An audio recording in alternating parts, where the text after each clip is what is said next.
Sadya bang may kaltas ang unang sahod bilang isang merchandiser? Yan po ang sasagutin natin. Madali lamang po yan, ano? Okay, tara. Kaltas sa unang sahod bilang isang merchandiser.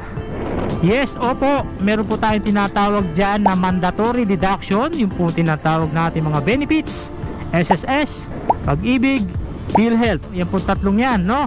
Pero yung may iba pong agency na merong tinatawag na ibang miscellaneous na iniiba lang nila yung pangalan, pero yun po ay pinagbabawal, ano, cash ban, no? Pero nakadepende na po sa inyo kung kayo po ay mag-a-agree, no?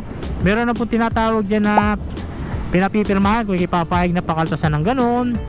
Yung sa ibang agency tinatawag na share capital, ano, lalong na sa mga cooperative, no? Pero ang pinakang mandatory lang po talaga na dapat na kinakaltas ay yung SSS contribution, PhilHealth, tsaka Pag-ibig.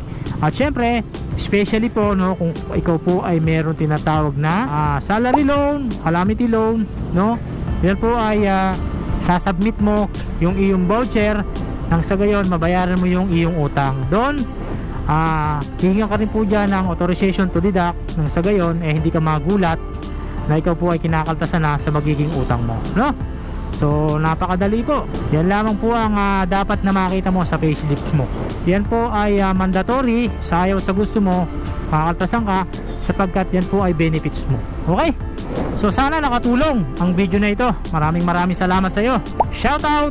At ako po muli ang inyong lingkod, Erwin Regalo. Palagi nagsasabi ng kasabihang mabuhay ang lahat ng merchandiser. Peace.